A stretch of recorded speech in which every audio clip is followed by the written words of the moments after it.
Me voici arrivé en Afrique, mais pas n'importe où.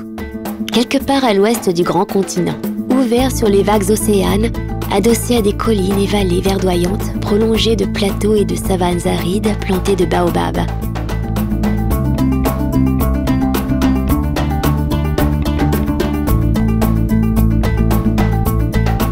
Me voici arrivé dans un pays à dimension humaine, un pays de cœur et d'accueil, un pays de tradition et de folklore, où le sourire est roi. Je suis venue découvrir le Togo, grandeur nature. Je suis arrivée au Togo et voici mon carnet de voyage.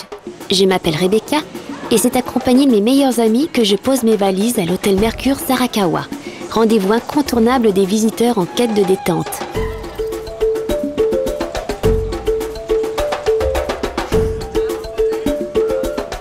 Au bord de la piscine, je profite de la chaleur et du cadre idyllique.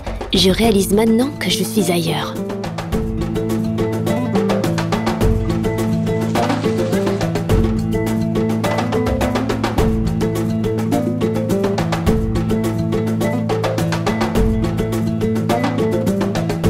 Lomé, capitale bercée par l'océan, offre des lieux de détente fabuleux, de grands espaces pour les sports de plein air.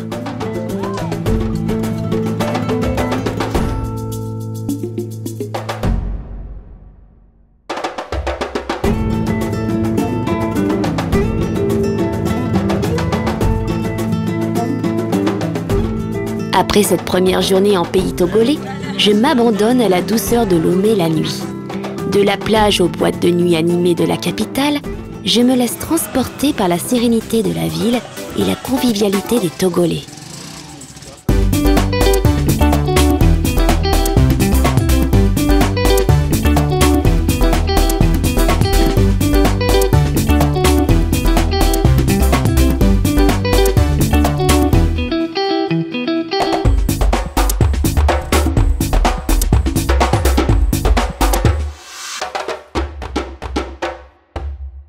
Dès le lendemain matin, je prends la route à bord d'un minibus blanc, je sillonne à travers des sites remarquables, sur des pistes et des routes pittoresques.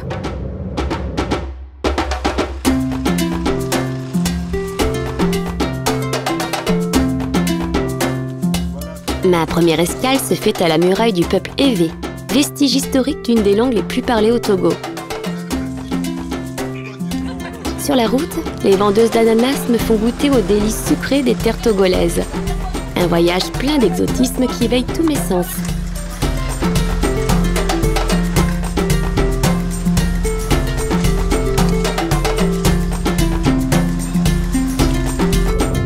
Je reprends la route jusqu'à Palimé, situé complètement à l'ouest, non loin de la frontière ghanéenne.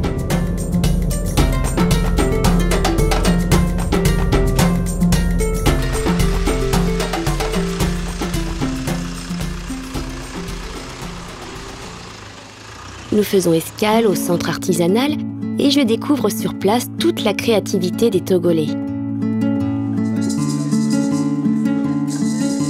Des instruments de musique aux poteries traditionnelles, je me familiarise avec les 1000 couleurs, les 1000 talents.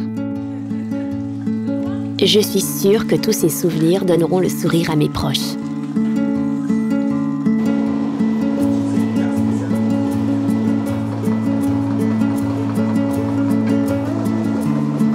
Tous ceux qui passent par le centre artisanal de Palimé ne manquent pas de s'enrichir du savoir-faire de la région. Les amis qui m'entourent sont aussi passionnés et attentifs que moi.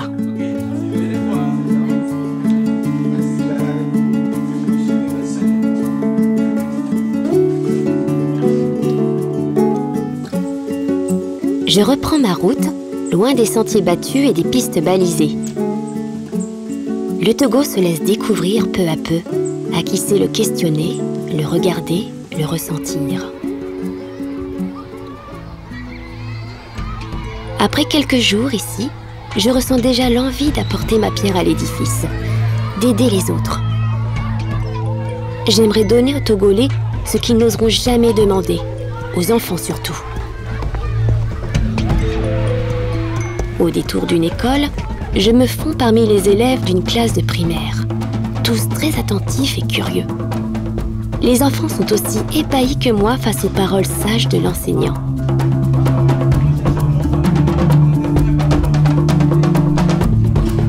Ce qu'il y a de plus grand au Togo, c'est l'éducation et la jeunesse.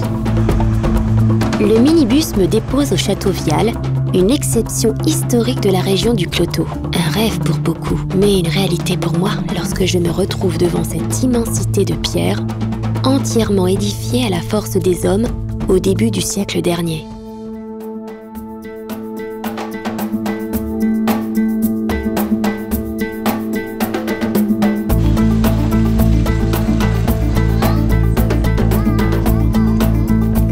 La nature m'appelle. Et c'est à pied que je pars à la conquête de la montagne pour découvrir les plantes médicinales, le cacao, le café et tout ce que la flore offre de meilleur.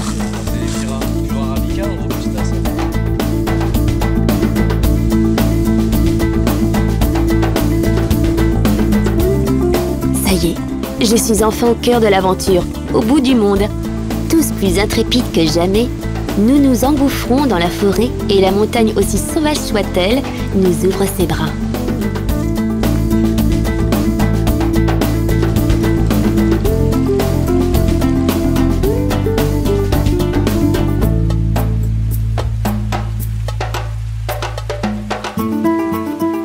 Comme un trésor enfoui, les cascades se révèlent et viennent perturber le calme des montagnes. La fraîcheur de l'eau est une victoire inespérée après ce fabuleux périple. Quand on voit la végétation de chez nous, c'est impressionnant. La douce aventure continue. Je me laisse porter par mon désir d'explorer, de découvrir, de rencontrer. Me voici au cœur d'un pays qui résume à lui seul l'Afrique en miniature. Voyageuse émerveillée, je file à la découverte de ces paysages pluriels et je constate que les hommes ont réussi à défier la nature. Le barrage de Nongbeto est le symbole de toutes les ambitions. La preuve que le Togo n'est pas si petit et qu'il fait les choses en grand.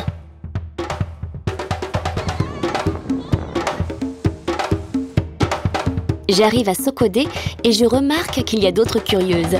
Deux jeunes filles sont aussi en quête de dépaysement. Nous partons tous ensemble assister à la danse des chevaux.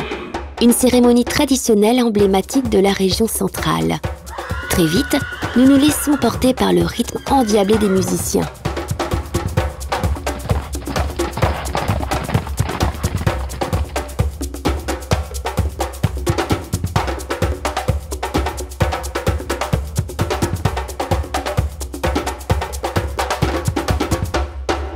Puis, la danse des couteaux commence, spectaculaire et terrifiante à la fois.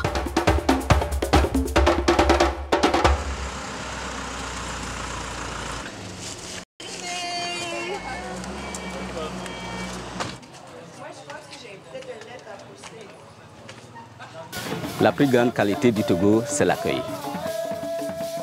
À la nuit tombée, le ciel noir s'habille de sa plus belle parure. Les danses du feu réveillent les esprits. Même si les secrets resteront bien gardés par les tenants des cultes, je ressens une atmosphère mystique qui donne au Togo sa grâce surnaturelle.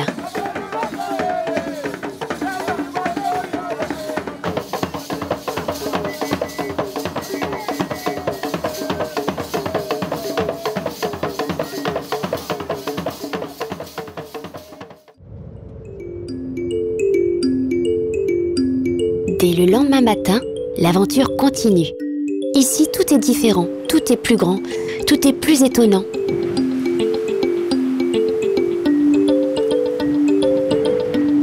Je suis au sommet de falaises interminables. Quelle surprise va me révéler la nature ?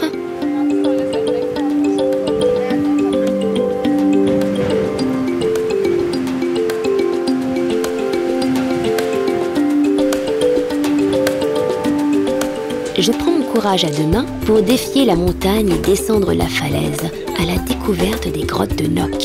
Et dire qu'à l'époque, les hommes descendaient avec de simples lianes pour s'y cacher et échapper aux esclavagistes. Elles sont aujourd'hui le passage obligé des amoureux de lieux insolites.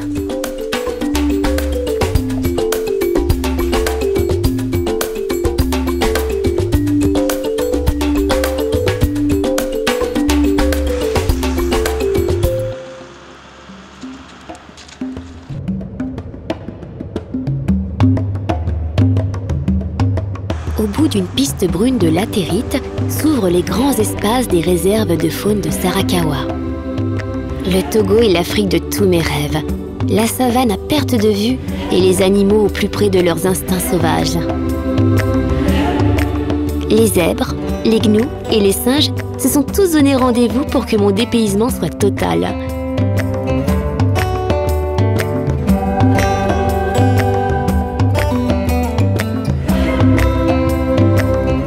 Je n'oublierai jamais ces instants, ni ces paysages magnifiques.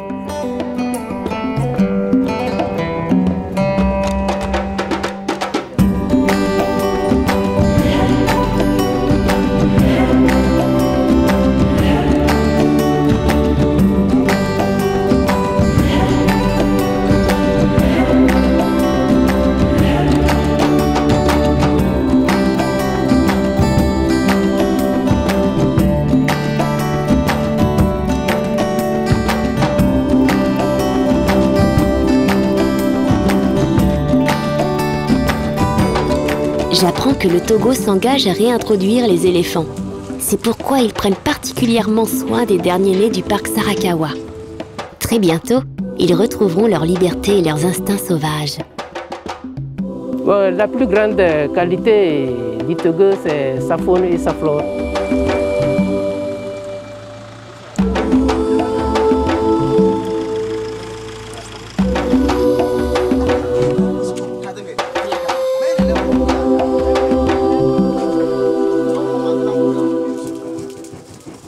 À Tcharé, la puissance et la passion des forgerons m'étonnent.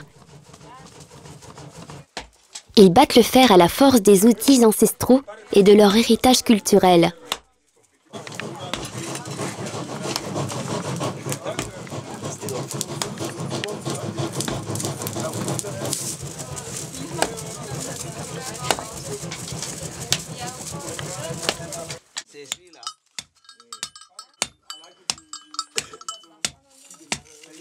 Ils fabriquent des couteaux et instruments de musique qu'ils revendent ensuite dans les marchés alentours.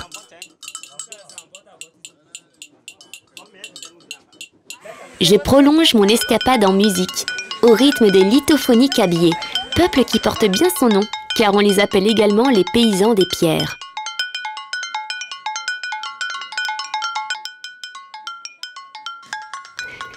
Ces symphonies traditionnelles passionnent tous les Togolais, même les plus jeunes. Je garde en moi l'empreinte indélébile de cette mélodie minérale.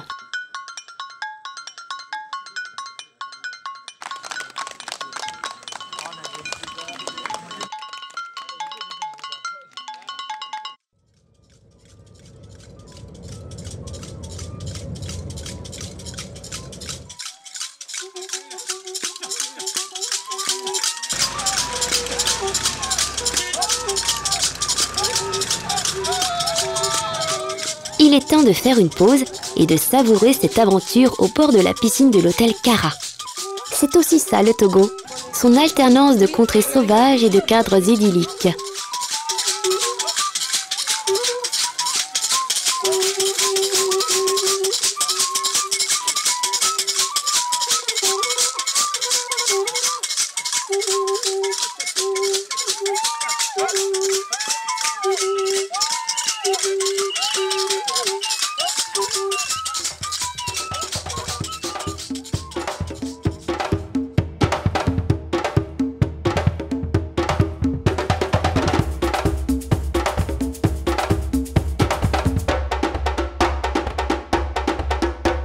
Mon voyage ne serait rien sans la lutte des Evala, une cérémonie incontournable en pays kabyé.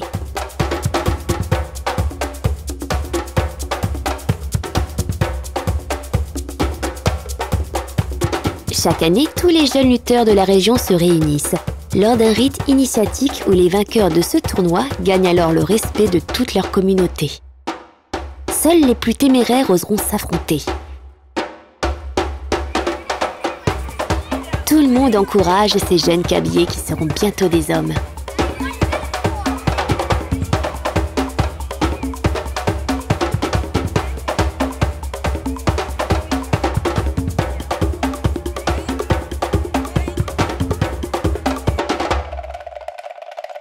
Plus tard, je découvre que le savoir-faire des Togolais est insolite, trop souvent insoupçonné.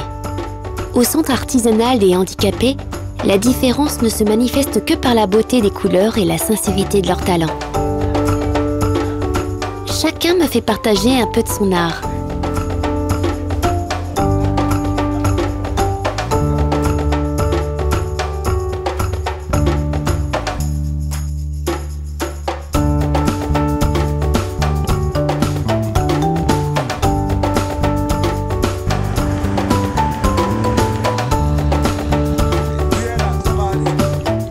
Rien ne sera plus comme avant. Je l'ai compris à la minute où j'ai approché le peuple Tamberma et ses châteaux forts en terre rouge brûlés par le soleil. Ultime et désuet rempart contre les fauves et les ennemis de jadis.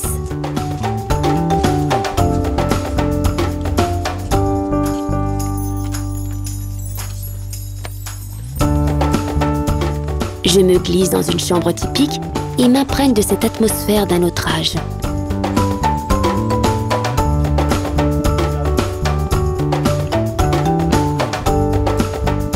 La grande qualité du Togo, c'est les traditions.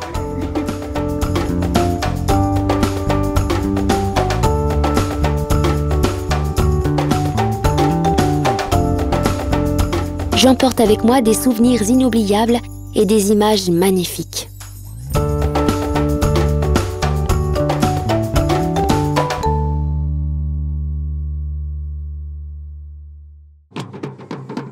Je suis maintenant à l'extrême nord du Togo, non loin de la frontière avec le Burkina Faso. La fête des moissons rend hommage à l'agriculture togolaise et je rends moi aussi hommage à cette tradition. Cette fête attire de nombreux visiteurs de tous les horizons. Les danseurs, les musiciens, toute la population est réunie autour d'une même occasion.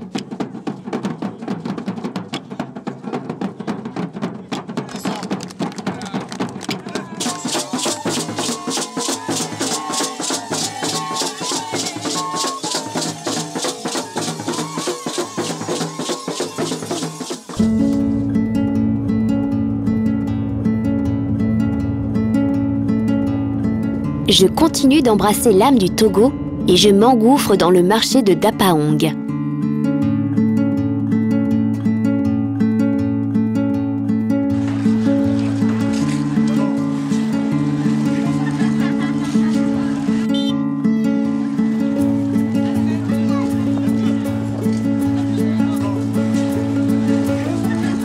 Ici, tout est authentique, bien loin de ce que j'ai déjà vu ailleurs. Partout autour de moi, les couleurs, les étoffes, les poteries sont un vrai régal pour les yeux.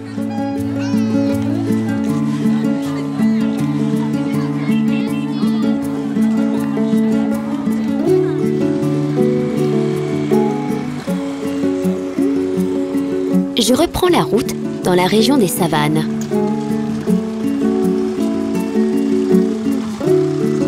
Et au milieu de nulle part, tel un mirage, se dresse un rocher gigantesque couvert de magnifiques peintures rupestres.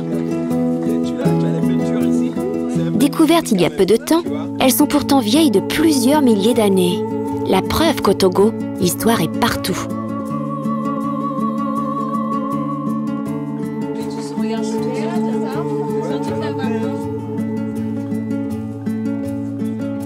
Mon excursion au nord s'achève ici, mais l'aventure n'est pas finie.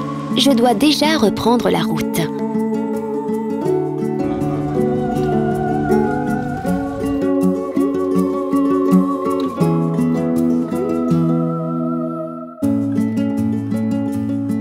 Je m'apprête à franchir prudemment la périlleuse faille d'Aleggio que les équipages des Titans redoutent par-dessus tout. Je m'y engouffre et me dirige maintenant vers le sud, porté par l'harmattan, ce vent chaud venu du Sahara qui me ramène jusqu'à Lomé.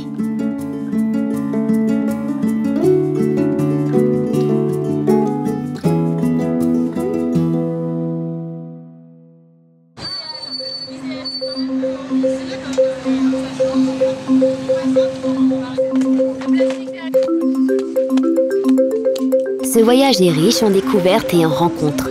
Le Togo est le carrefour de tous les curieux, de tous les amoureux d'aventure. Le temps d'une escale, je rejoins de nouveau la capitale. Lomé, en pleine métamorphose urbaine, me fait partager son effervescence. Mes amis profitent de la beauté de la plage pour s'évader à cheval et j'observe les pêcheurs qui ramassent leurs filets.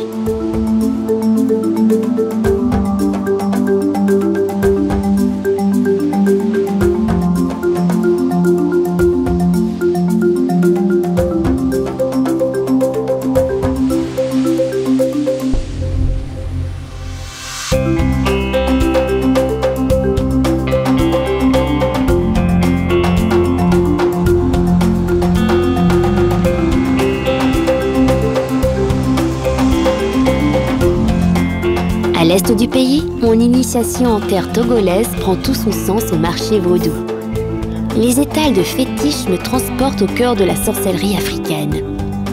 Je n'y croyais pas avant de venir ici, mais le mysticisme est partout et mon imagination laisse entrevoir les rites les plus énigmatiques.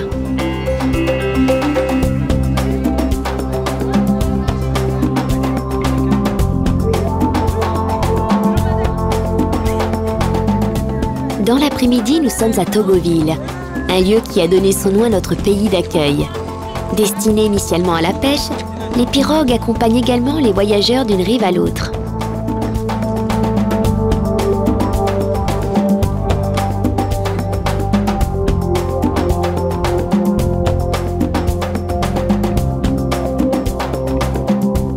Non loin de là, le Festival des divinités noires résonne dans toute la région maritime. Ce rendez-vous annuel rassemble toutes les cultures de l'Afrique de l'Ouest pour rendre hommage au patrimoine africain. Toujours en dansant et en chantant, bien sûr.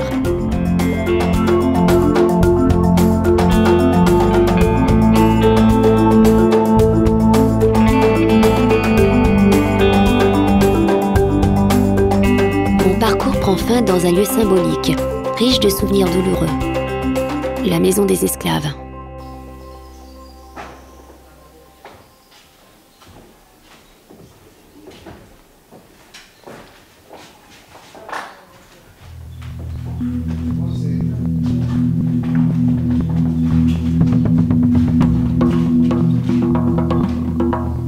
Ici règne une atmosphère particulière.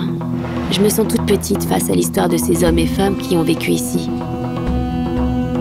Ce plancher sous lequel ils étaient tous entassés pour un voyage sans retour, nous ne l'oublierons jamais.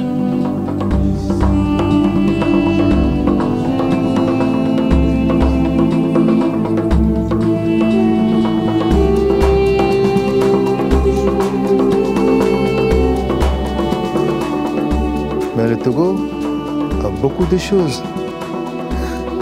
Surtout son histoire. Son histoire et sa richesse aussi.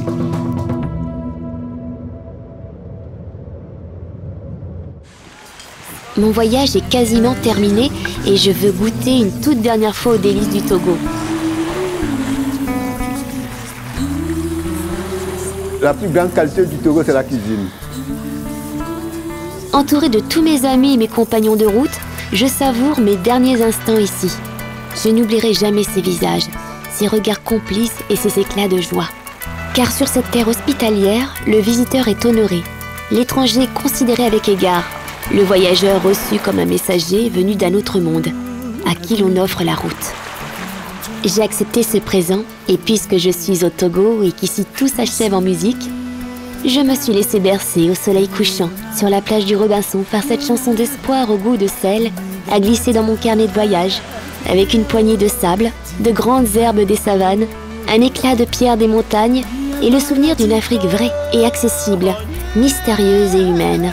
Un Togo grandeur nature.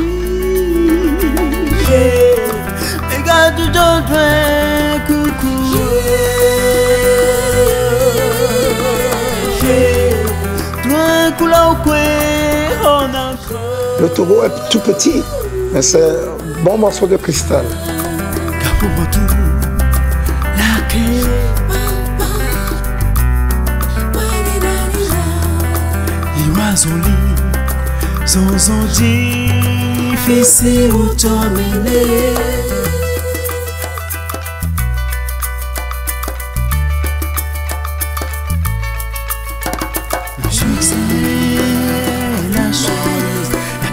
vie semblée, amour, la route qui mène à ça.